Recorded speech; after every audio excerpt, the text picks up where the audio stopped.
എല്ലാവർക്കും നമസ്കാരം. മൂത്രത്തിൽ പത കാണുന്നുണ്ടോ? അല്ലെങ്കിൽ അതിൻ്റെ കാരണങ്ങൾ എന്തൊക്കെയാണ്? അതുപോലെ തന്നെ സെക്സിന് ശേഷവും മൂത്രത്തിൽ പത കാണുന്നുണ്ടോ? എങ്കിൽ അവ എപ്പോഴാണ് നമ്മൾ ട്രീറ്റ്മെൻറ്റ് എടുക്കേണ്ടത് എന്നതിനെ പറ്റി നോക്കാം. ഞാൻ doctor Nishitha M, doctor Basil's homeo hospital, Pandikkad, Malappuram, Kozhikode, Nadakkavu. നമുക്കറിയാം, പലപ്പോഴും ആളുകൾ പറയാറുണ്ട് മൂത്രം ഒഴിച്ചു കഴിഞ്ഞാൽ പത പോലെ കാണാറുണ്ട്, അല്ലെങ്കിൽ ചിലപ്പോൾ ബബിൾസ് ആയിട്ട് കാണാറുണ്ട്. പലപ്പോൾ ഒ പിയിൽ വരുമ്പോൾ ആളുകൾ പറയാറുണ്ട്, ഡോക്ടറെ ക്ലോസറ്റിനകത്തൊക്കെ ഒഴിച്ചു കഴിഞ്ഞാൽ ക്ലോസറ്റിനകത്ത് ഫ്രോത്തി ആയിട്ട് അല്ലെങ്കിൽ പത ഇങ്ങനെ നന്നായിട്ട് നിറഞ്ഞ് കാണാറുണ്ട്. അതെന്തിൻ്റെങ്കിലും ലക്ഷണമാണോ എന്ന് ആൾക്കാർ ചോദിക്കാറുണ്ട്. പ്രധാനമായിട്ട് ഇത്തരത്തിൽ മൂത്രത്തിൽ പത വരുന്നതിൻ്റെ ഏറ്റവും പ്രധാനമായിട്ടുള്ള ഒരു കാര്യം എന്ന് വെച്ചാൽ, നമ്മൾ ഫോഴ്സ് ആയിട്ട് ഒഴിക്കുകയാണെങ്കിൽ ഇത്തരത്തിൽ ബബിൾസ് കാണാറുണ്ട്. അത് ഒരു നോർമൽ കണ്ടീഷൻസ് ആണ്. അതുപോലെ തന്നെ ഡീഹൈഡ്രേഷൻ, നമ്മുടെ ശരീരത്തിൽ വെള്ളത്തിൻ്റെ അഭാവം കൂടുതലായിട്ടുള്ള സമയങ്ങളിൽ ഇത്തരത്തിൽ നമ്മുടെ യൂറിൻ കോൺസെൻട്രേറ്റഡ് ആവുകയും ബബിളായിട്ട് നൊരയായിട്ടും പതയായിട്ടും ഒക്കെ കാണാറുണ്ട്. അതും ഇത്തരത്തിൽ അതിൻ്റെ ഏറ്റവും ഒരു പ്രധാനപ്പെട്ട ഒരു കാരണമാണ് ഡീഹൈഡ്രേഷൻ എന്നുള്ള കണ്ടീഷൻ. മറ്റൊന്നാണ് നമ്മുടെ പ്രോട്ടീൻസ് നമ്മുടെ ലീക്കായി പോകുക. നമ്മുടെ കിഡ്നിക്ക് എന്തെങ്കിലും ട്രബിൾസ് ഒക്കെ ഉണ്ടെങ്കിൽ പ്രോട്ടീൻ ലീക്കായിട്ട് നമ്മുടെ യൂറിനകത്ത് കൂടുതലായിട്ട് പത കാണുക, അതായത് നുര പോലെ കാണുന്ന ഒരവസ്ഥ. അതിനകത്ത് ഏറ്റവും കൂടുതലായിട്ട് ഉണ്ടാകുന്ന കണ്ടീഷൻസാണ് നമ്മുടെ ഡയബറ്റിക് പോലെയുള്ള കണ്ടീഷൻ. അതുപോലെ തന്നെ ഹൈ ബി പി ഉള്ള വ്യക്തികളിലൊക്കെ ഇത്തരത്തിൽ കൂടുതൽ ഉണ്ടാവാറുണ്ട്. അപ്പോൾ ബി പി ഉള്ള ആളുകളും ഹൈ പ്രഷറുള്ള ആളുകളൊക്കെ ഇത് പ്രത്യേകം ശ്രദ്ധിക്കേണ്ടതാണ്. അതുപോലെ ഏറ്റവും ഇമ്പോർട്ടൻ്റ് ആയിട്ടുള്ളതാണ് പ്രോട്ടീൻ യൂറിയ പോകുന്നത് പോലും ഇത്തരത്തിൽ നമ്മുടെ യൂറിനകത്ത് പത കാണാറുണ്ട്. അതിൽ തന്നെ നമ്മുടെ ഗ്ലോമർലോ നെഫ്രൈറ്റിസ് ഏറ്റവും ഇമ്പോർട്ടൻ്റ് ആയതാണ്. ആദ്യം പറയേണ്ടായി ഡയബറ്റിക് ഇതിനൊരു പ്രധാന കാരണമാണ്.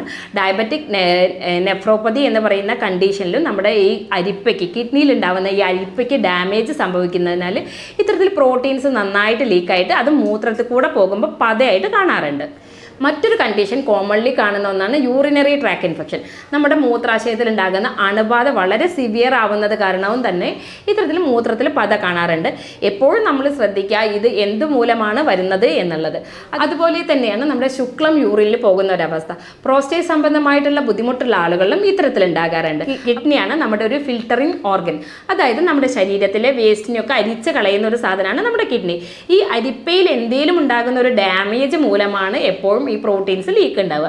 അപ്പോൾ അതിന് ഏറ്റവും ഇമ്പോർട്ടൻ്റ് ആയിട്ടുള്ള റീസൺസ് ആദ്യം പറയണ്ടായി. അപ്പോൾ ഇത്തരത്തിലൊക്കെ ഉണ്ടെങ്കിൽ നിങ്ങൾ തീർച്ചയായിട്ടും ശ്രദ്ധിക്കേണ്ടതാണ്.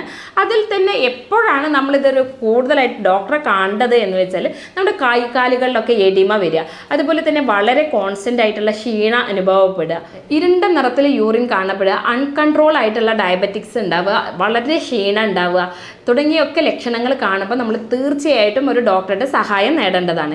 ഇനി ഇത്തരത്തിൽ പതയൊക്കെ ഉണ്ടെങ്കിൽ നമ്മൾ എങ്ങനെയാണ് അവയെ മറികടക്കുക, അല്ലെങ്കിൽ ഇതിലൊരു പതയൊക്കെ കണ്ടിട്ടുണ്ടെങ്കിൽ എങ്ങനെ നമ്മൾ അതിനെ ഫസ്റ്റ് തന്നെ എങ്ങനെ നമ്മൾ അതിനെ മാനേജ് ചെയ്യുകയെന്ന് വെച്ചാൽ, ധാരാളം വെള്ളം കുടിക്കുക എന്നുള്ളതാണ് ഏറ്റവും ഇമ്പോർട്ടൻറ്റ്. നമ്മുടെ ശരീരത്തിന് ആവശ്യമായിട്ടുള്ള തരത്തിലുള്ള വെള്ളം കുടിക്കുക. മറ്റൊന്ന്, എപ്പോഴും നമ്മൾ ഉപ്പിൻ്റെ ഉപയോഗം നല്ല രീതിയിൽ കുറയ്ക്കാൻ വേണ്ടി ശ്രദ്ധിക്കുക. ഉപ്പിൻ്റെ ഉപയോഗം കൂടുന്നതിനനുസരിച്ച് നമ്മുടെ ബ്ലഡ് പ്രഷർ കൂടാനും അതുപോലെ തന്നെ കിഡ്നിക്ക് ട്രബിളൊക്കെ വരാനുള്ള ചാൻസ് കൂടുതലാണ്. അപ്പോൾ ഉപ്പിൻ്റെ ഉപയോഗം കുറയ്ക്കാൻ വേണ്ടി ശ്രദ്ധിക്കുക. പിന്നെ പറയേണ്ടത്, ഹൈ പ്രോട്ടീൻ ഡയറ്റ് കഴിക്കുന്ന ആളുകൾ, നമുക്കറിയാം ഇന്ന് വളരെ കോമൺ ആയിട്ട് കേൾക്കുന്നതാണ് കീറ്റോൺ ഡയറ്റൊക്കെ. അപ്പോൾ കീറ്റോൺ ഡയറ്റ് മോശമാണ് എന്നല്ല, ഈ കീറ്റോൺ ഡയറ്റ് കൂടുതൽ കഴിക്കുന്ന വ്യക്തികളിൽ, അതുപോലെ തന്നെ ജിമ്മിലൊക്കെ വർക്കൗട്ട് ചെയ്യുന്ന ആളുകൾ ഹൈ പ്രോട്ടീൻ പൗഡേഴ്സൊക്കെ കഴിക്കാറുണ്ട്. അപ്പോൾ അത്തരത്തിൽ ഈ ഹൈ പ്രോട്ടീൻ ഡയറ്റൊക്കെ കഴിക്കുന്ന ആളുകളിലും ഇത്തരത്തിൽ ഈ പ്രോട്ടീൻ യൂറിയ വരാനുള്ള ചാൻസ് കൂടുതലാണ്. അപ്പോൾ അവയൊക്കെ കൺട്രോൾ വരാൻ വേണ്ടി ശ്രദ്ധിക്കുക. അതുപോലെ തന്നെ നമ്മൾ റിഫൈൻഡ് ആയിട്ടുള്ള കാർബ്സുകൾ, അതായത് തവിട് ഉള്ള ഭക്ഷണങ്ങൾ കഴിക്കാൻ വേണ്ടി ശ്രദ്ധിക്കുക. വൈറ്റ് റൈസ് പോലെയുള്ളവയൊക്കെ ഒഴിവാക്കാൻ ശ്രദ്ധിക്കുക. ആർട്ടിഫിഷ്യൽ ഷുഗേഴ്സ് ഒക്കെ ഒഴിവാക്കാൻ വേണ്ടി ശ്രദ്ധിക്കുക. അൺകൺട്രോൾഡ് ഡയബറ്റിക്സ് ആണെങ്കിൽ ഡയബറ്റിക് ഒക്കെ കൺട്രോൾ വരുത്താൻ വേണ്ടി, അതായത് ഷുഗർ കൺട്രോൾ ആവാൻ വേണ്ടി പ്രത്യേകം ശ്രദ്ധിക്കുക. അതുപോലെ തന്നെ പറയേണ്ടായി, ബി പിയും ഇതിനൊരു പ്രധാന ഘടകമാണ്. അപ്പോൾ ബി പിയും ഷുഗറൊക്കെ നമ്മൾ കൺട്രോളിൽ വരുത്താൻ വേണ്ടി ശ്രദ്ധിക്കുക. അതുപോലെ നമ്മുടെ ഭക്ഷണത്തിൽ ആൻറ്റി ഇൻഫ്ലമേറ്ററി ഡയറ്റുകൾ, അതായത് നമുക്കറിയാം നമ്മുടെ മഞ്ഞൾ, ഗാർലിക് പോലെയുള്ളവയൊക്കെ വളരെ നല്ല ആൻറ്റി ഇൻഫ്ലമേറ്ററി പ്രോപ്പർട്ടീസ് ഉള്ളതാണ്. അപ്പോൾ അവയൊക്കെ ഭക്ഷണത്തിൽ ഉൾപ്പെടുത്താൻ വേണ്ടി ശ്രദ്ധിക്കുക. ഇവയൊക്കെ നമ്മുടെ ഈ പ്രോട്ടീൻ യൂറിയ, അതായത് നമ്മുടെ മൂത്രത്തിലെ പത കുറയ്ക്കാൻ വേണ്ടി ഹെൽപ്പ് ചെയ്യുന്നതാണ്. ഇനി ഇത്തരത്തിലൊരു പതയൊക്കെ നിങ്ങൾ കാണുകയാണെങ്കിൽ, അപ്പോൾ നിങ്ങൾക്ക് ഫ്രീക്വൻ്റ് ആയിട്ട് ഇവ എങ്ങനെ കാണുകയാണെങ്കിൽ നമുക്ക് എന്തൊക്കെ ടെസ്റ്റുകളാണ് നമുക്ക് ചെയ്ത് നോക്കേണ്ടതെന്ന് വെച്ചാൽ, ആദ്യമായിട്ട് നമ്മൾ യൂറിൻ റുട്ടീൻ ചെയ്ത് നോക്കാവുന്നതാണ്. അതുപോലെ തന്നെ യൂറിൻ ആൽബുമിൻ ചെയ്ത് നോക്കാവുന്നതാണ്. ബ്ലഡിനകത്ത് ബ്ലഡ് യൂറിയ, ക്രിയാറ്റിൻ എന്നുള്ള ടെസ്റ്റുകളും, അതുപോലെ തന്നെ ഇനി പ്രോസ്റ്റേറ്റ് സംബന്ധമായിട്ടുള്ള ബുദ്ധിമുട്ടുകളൊക്കെ ഉണ്ടെങ്കിൽ നമ്മളൊരു USG പോലെയുള്ള ടെസ്റ്റുകളൊക്കെ ചെയ്തിട്ട് അത് എന്തുകൊണ്ടാണ് ഇവ വരുന്നത് എന്ന് നമുക്ക് ഡയഗ്നോസ് ചെയ്യാവുന്നതാണ്. ഇനി ഇത്തരത്തിലൊക്കെ ഉണ്ടെങ്കിൽ നമുക്ക് ചില ഹോം റെമഡീസുകൾ, ഈ മൂത്രത്തിൽ പതയൊക്കെ കണ്ടു, അപ്പോൾ നമുക്ക് വീട്ടിൽ തന്നെ ചെയ്യാവുന്ന ശ്രദ്ധിക്കേണ്ട ചില കാര്യങ്ങളുണ്ട്. അതിൽ ഏറ്റവും ഇമ്പോർട്ടൻ്റ് ആയിട്ടുള്ള ഒന്നാണ് പറയേണ്ടത്, നന്നായിട്ട് ഡീഹൈഡ്രേഷൻ ഒക്കെ ഉള്ള വ്യക്തികളാണെങ്കിൽ ധാരാളം വെള്ളം കുടിക്കുക എന്നുള്ളത്. അതിലത് നമുക്ക് കുടിക്കാൻ പറ്റുന്ന ഒന്നാണ് നമ്മുടെ ടെൻഡർ കോക്കനട്ട്, ഇളനീർ വെള്ളം. ഇതിന് ഏറ്റവും നല്ലൊരു കാര്യമാണ്. പിന്നെ വെള്ളരിക്ക, തണ്ണിമത്തൻ തുടങ്ങിയ വാട്ടറി കണ്ടന്റ് ആയിട്ടുള്ള ഫ്രൂട്ട്സുകൾ ധാരാളം കഴിക്കുന്നുണ്ട്. ഇത്തരത്തിലുള്ള ഈ പത കുറയ്ക്കാൻ വേണ്ടി, മൂത്രത്തിലെ പത കുറയ്ക്കാൻ വേണ്ടി ഹെൽപ്പ് ചെയ്യുന്നു. ഒരു ആൻറ്റി ഇൻഫ്ലമേറ്ററി പ്രോപ്പർട്ടീസ് അടങ്ങിയിട്ടുള്ള നമ്മുടെ മഞ്ഞളും അതുപോലെ തന്നെ വെളുത്തുള്ളിയൊക്കെ ഭക്ഷണത്തിൽ ഉൾപ്പെടുത്തുന്നതും നല്ലതാണ്. അതുപോലെ നിങ്ങൾക്ക് വീട്ടിൽ കുടിക്കാവുന്ന ഒന്നാണ് നമ്മുടെ ബാർലി വെള്ളം. അതായത് 1 ടീസ്പൂൺ ബാർലി എടുത്തിട്ട് ഒരു 2 ഗ്ലാസ് വെള്ളത്തിൽ കലക്കുക. എന്നിട്ട് നന്നായി തിളപ്പിച്ചിട്ട് അത് 1 ഗ്ലാസ് ആക്കിയതിന് ശേഷം ഡെയിലി ഒരു 3-4 തവണ നിങ്ങൾക്ക് ഇത്തരത്തിലുള്ള ബാർലി വെള്ളം കുടിക്കുന്നത് മൂത്രത്തിലെ പത കുറയ്ക്കാൻ വേണ്ടിയിട്ട് ഹെൽപ്പ് ചെയ്യുന്നതാണ്. അതുപോലെ തന്നെ നിങ്ങൾക്ക് കുടിക്കാവുന്നതാണ് കുറച്ച് 1 പിടി മല്ലി എടുത്തിട്ട് അല്ലെങ്കിൽ 1 ടീസ്പൂൺ മല്ലി എടുത്തിട്ട് വെള്ളത്തിലിട്ടുക. എന്നിട്ട് ഒരു ഹോൾ നൈറ്റ് അത് വെള്ളത്തിലിട്ടതിന് ശേഷം പിറ്റേ ദിവസം രാവിലെ നിങ്ങൾക്ക് ആ വെള്ളത്തോട് കൂടിയിട്ട് മല്ലി ചവച്ചരച്ച് കഴിക്കുന്നത് ഇത്തരത്തിലുള്ള ഈ മൂത്രത്തിലെ പത കുറയ്ക്കാൻ വേണ്ടിയിട്ട് ഹെൽപ്പ് ചെയ്യുന്നതാണ്. മറ്റൊന്നാണ് നമ്മുടെ നാരങ്ങ വെള്ളം. രാവിലെ തന്നെ നിങ്ങൾക്ക് നാരങ്ങ വെള്ളം ഉപ്പിടാതെ കുടിക്കുന്നത് ഇത്തരത്തിലെ മൂത്രത്തിലെ പത കുറയ്ക്കാൻ വേണ്ടി ഹെൽപ്പ് ചെയ്യുന്നതാണ്. ഇനി ഇത്തരത്തിൽ മൂത്രത്തിൽ പത വരുമ്പോൾ എപ്പോഴാണ് നമ്മളൊരു ഡോക്ടറുടെ അടുത്തേക്ക് പോകേണ്ടത് എന്നുള്ളത് ആദ്യം പറയേണ്ടായി. അതിൽ ഏറ്റവും ഇമ്പോർട്ടൻ്റ് ആണ് സ്ഥിരമായിട്ട് നമുക്ക് ക്ഷീണം വരിക, അല്ലെങ്കിൽ കയ്യിൽ നീര് വരിക, മുഖത്ത് നീര് വരിക, അതുപോലെ മൂത്രത്തിൻ്റെ നിറത്തിൽ വ്യത്യാസം വരിക, അതുപോലെ തന്നെ ഷുഗറോ അല്ലെങ്കിൽ പ്രഷറോ ഒക്കെ ഉള്ള വ്യക്തികളാണെങ്കിൽ അവരൊക്കെ ഹൈ റിസ്ക് ഉള്ള വ്യക്തികളാണ്. അപ്പോൾ ഇത്തരത്തിൽ കൂടുതലായിട്ട് അവരിൽ കാണുകയാണെങ്കിൽ നിങ്ങൾ തീർച്ചയായിട്ടും ഒരു ഡോക്ടറുടെ സഹായം നേടേണ്ടതാണ്.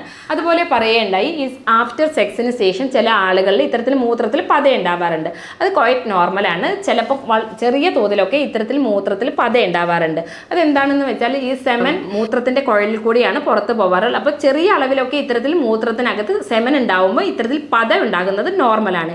എങ്കിൽ പോലും ചില ആളുകൾ ആഫ്റ്റർ സെക്സിന് ശേഷം വളരെ കഠിനമായിട്ടുള്ള വേദന ഉണ്ടാവുക, മൂത്രത്തിൽ ഇതോടൊപ്പം തന്നെ പത ഉണ്ടാവുക, അതുപോലെ റിട്രോഗ്രേഡ് ഇജാക്കുലേഷൻ എന്നുള്ളൊരു സിസ്റ്റം, അതായത് ശുക്ലം നമ്മുടെ ഇതിനകത്തേക്ക് തിരിച്ച് കയറിപ്പോകുന്ന ഒരവസ്ഥ, നമ്മുടെ യൂറിനറി ട്യൂബ്യൂൾസിനകത്തേക്ക് കയറിപ്പോകുന്ന ഒരവസ്ഥ, റിട്രോഗ്രേഡ് ഇജാക്കുലേഷൻ എന്നുള്ള കണ്ടീഷൻസ് ഒക്കെ ഉണ്ടാവുകയാണെങ്കിൽ, ഇത്തരത്തിൽ ഈ ലക്ഷണങ്ങളൊക്കെ തുടർച്ചയായിട്ട് ഇവ ഉണ്ടാവുകയാണെങ്കിൽ നിങ്ങൾ തീർച്ചയായിട്ടും അവ ശ്രദ്ധിക്കേണ്ടതാണ്.